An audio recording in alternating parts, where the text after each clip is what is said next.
Hello everyone, I greet in the name of God Almighty. My name is Apostle Nathan Silas, and today we have a very interesting video to react to, or shall I say it's a shocking revelation. And this video says that 50% of Muslims in the UK are living in poverty. What must have been the reasons to why the Muslims in the UK are living in poverty? We may not know, but then when we get down to this video, we can be able to hear the reasons that make some of them or expose some of them to poverty. So if today happens to be the first time of you checking out my channel, don't forget to subscribe to my channel and follow me on my Facebook and Instagram. And if you have any video you want me to react to, don't forget to drop it at the comment section and I'm going to check it out. So guys, before we get on to the video, I'm a theologian and I make this video not to discredit anyone's religion, thought, and opinion. This is basically for educational purposes, and I believe that at the end of this video we all are going to learn from this. So guys, without any further ado, let's get on to this video and check this out. There are more of us here, yet we're still in these cycles of poverty and deprivation. Zara Ahmed, Secretary General of the Muslim Council of Britain.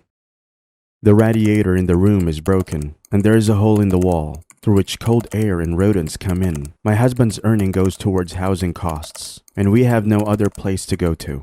Bushra Begum, a mother of 3 children. This is the current reality of many of the Muslims living in the UK. Shocking, isn't it? We think that in developed countries like the UK, there is no such thing as poverty, and everyone is living a very comfortable life. But the reality is quite different. There is a lot of poverty. It's just very well hidden. Despite increasing in number, with an increase of 1.2 million, more and more Muslims are stuck in a cycle of poverty. Generation after generation can't seem to lift themselves out of the financial rut. 39% of Muslims are now living in the most deprived areas of the UK. These new statistics have been brought forth by the most recent census. Keep watching this video while we dissect the situation and find out the actual reasons behind these circumstances. Muslims have a higher rate of unemployment than average. The women have a higher percentage of being out of the workforce as compared to the men. There are cultural reasons for these statistics, but no one can deny that there is discrimination as well. Culturally, Muslims have stronger ties and prefer to live in joint family systems. At least one person in the family tends to stay back to look after the elderly. In most cases, it is the women. Muslim households, for that reason, tend to have only one person who is earning, the men. Whereas in a white family, usually both men and women tend to join the workforce. Muslim women are also found hesitant to use formal childcare options and prefer to stay at home until their children start school full-time. In Muslim families, gender roles are still largely stereotyped, with men performing little household chores like cooking, cleaning, and raising children. The burden of domestic chores falls on the women, who then find it easier to just stay at home. It is not a surprise then that because of only one person earning, most Muslim families are living in poor conditions as compared to the white population.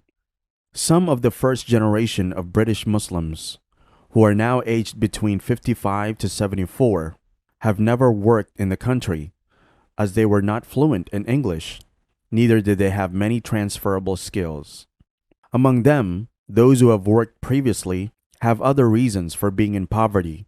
The lack of Sharia-compliant pension schemes has made many people opt out of pensions. Older Muslims are believed to be losing out on approximately hundreds of thousands of pounds. So, once they stop working, they have nothing to fall back on, except on their own families, who are already struggling to make ends meet.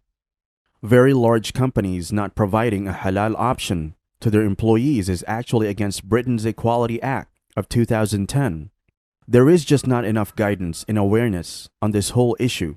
In some cases, there are options available, but Muslim employees are not educated about them when they start a new job. In other cases, there isn't enough pressure on companies by the government to include halal pension scheme so Muslims could be lifted out of poverty. It is blatant discrimination, as financial inclusions is extremely important in multicultural countries like the UK to ensure that minorities are not left behind. The second generation of Muslims are comparatively more educated and keener to join the workforce, but there are various barriers to seeking employment. There is some prejudice against Muslim people who go out of their homes to seek employment. In the case of women, this is a lot more visible, as Muslim women want to wear a hijab or a niqab, which can lower their chances of securing employment. When younger unemployed Muslim women were interviewed, a lot of them expressed that they wished to work, but were unsure of the support and advice available to people who were looking for a job. Most had never been to a job center. Those who had stated that they were not given appropriate help. They believe that even though the government has strict laws against discrimination, they felt like they suffer from a Muslim penalty because of their choice of faith and clothing. The younger generation of Muslims who do have jobs have also expressed that there are discriminatory practices within the work environment which lower the prospects of them moving up the professional ladder. Opportunities for networking are a lot less as most Muslims avoid socializing with colleagues over drinks in a bar or a pub. Yes, they can go for meals, but the fact is that there is a different level of connection over drinks, which most Muslims prefer not to engage in. A 26-year-old trainee, Maha Al-Habib, has expressed, "I feel my manager is closer to my colleague because she regularly joins them for Friday night drinks, whereas I don't. I'm worried that my career progression will be impacted if I don't join staff at the pub." Workplaces need to create opportunities where Muslims can also socialize, and there needs to be more understanding of religious boundaries, which other faiths have to adhere to. During the pandemic, most of the unskilled sectors where majority of the Muslim work were shut down. Recently, the war in Ukraine has led to an increase in the cost of fuel and inflation, which has made matters even worse. Many Muslim families have to rely on food banks to feed their children. Tower Hamlets, the borough with the highest number of Muslims, has been reported to have 25% of Muslim children living in poverty. Data has shown that most of the children who are entitled for free school meals due to their families having a less income are consistently performing lower than their peers, not performing well in school. Obviously, significantly lower their chances of going to college and securing professional jobs, which is the vicious cycle of poverty. There are various stereotypes around Muslims that they choose not to work and obtain benefits from the system. But a recent study by the London School of Economics has stated that this is actually a myth. The reality is that in most low-income families, at least one person is stuck in a low-paid job and struggling to afford increase in housing, food, and fuel costs. In a lot of cases, one family with 2 to 3 children are crammed into a single room. UK is a very multicultural country, and it is very vocal against discrimination and racism. On the surface, the country boasts about inclusivity of all ethnicities and religions, but deep down, there is racism when it comes to policies. Recently, a strong fear has risen among the white people that they will soon be outnumbered, and therefore there is pressure on the government to put policies and procedures into place that indirectly does affect the ethnic and religious minorities. Muslims in the UK need to have a stronger voice and put more pressure on the government to make their policies more conducive towards making minorities financially stronger. Until that is taken seriously, unfortunately, lots of Muslims in the UK will not be able to take their future generations out of these miserable conditions. Wow, this is a very shocking revelation, knowing about this 50% of Muslim in the UK living in extremely poverty.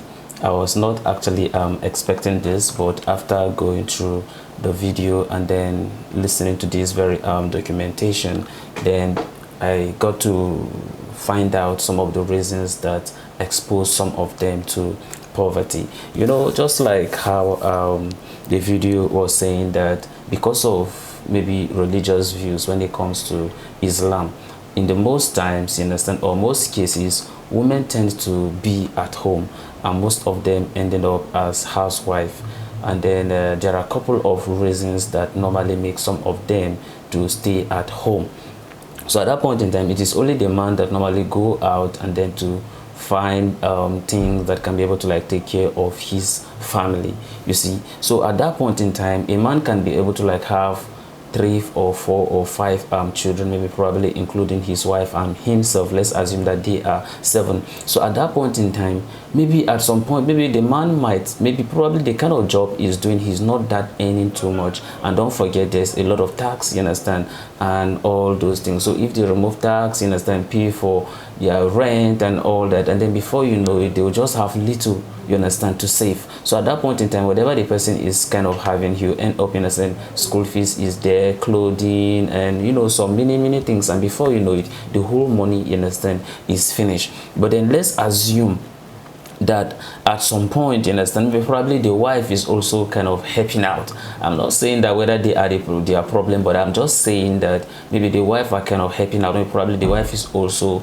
working. Okay, it could be all this maybe part-time job or something like that. So she's kind of earning something. So at that point in time, that one tends to kind of ease, you understand, a little, you understand, pressure from the man. So if the wife is bringing something, the husband is also bringing something. Before you know it, you understand, yeah, everything, you understand, will be a little bit, you understand, very okay for both of them to be able to like raise, you understand, a very good, you understand, a respectable, you understand, family. Else otherwise, you see, the pressure will become too much. And then what now happen if the man now falls sick or something? We don't pray for such, you understand, a thing, you understand, to happen, but then you understand one thing about life, things like that, you understand, to happen. So that's why, you understand, I will say that maybe probably their wife should try to maybe probably help out. Okay, she should try to help out, maybe have some kind of part-time job or all that. Sometimes some may not be able to like have the opportunity maybe to work with the government, but then we have some of these part-time job that some of them can still do,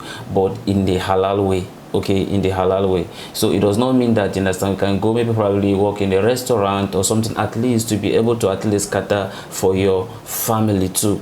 I know that sometimes the men are trying their best, okay, but sometimes, you know, they kind of need a little help. Okay, so I feels like maybe by doing so it can kind of, you know, help out. I know that, you understand, some could be like, oh, there's a discrimination when we hear hijab or niqab. Sometimes, you understand, they will not employ us or all that, but I think that the laws, in the sense, is UK are a little bit very flexible, okay, that they can be able to do. So the thing is, it's about to educate the women to make them understand that they can actually work. There are some many jobs that they can still do and also in a living. I think that by doing so, it can kind of help some of the family, you understand, to live above, you understand, poverty.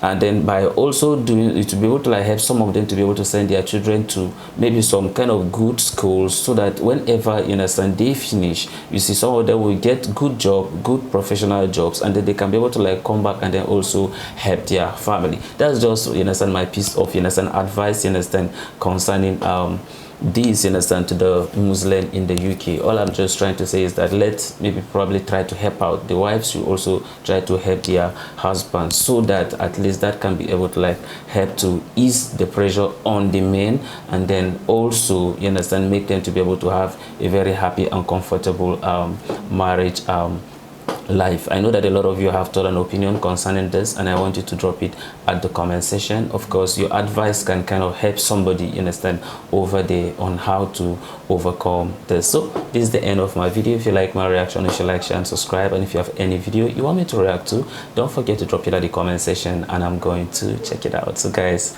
you remain blessed, and I see you in my next video. Bye bye.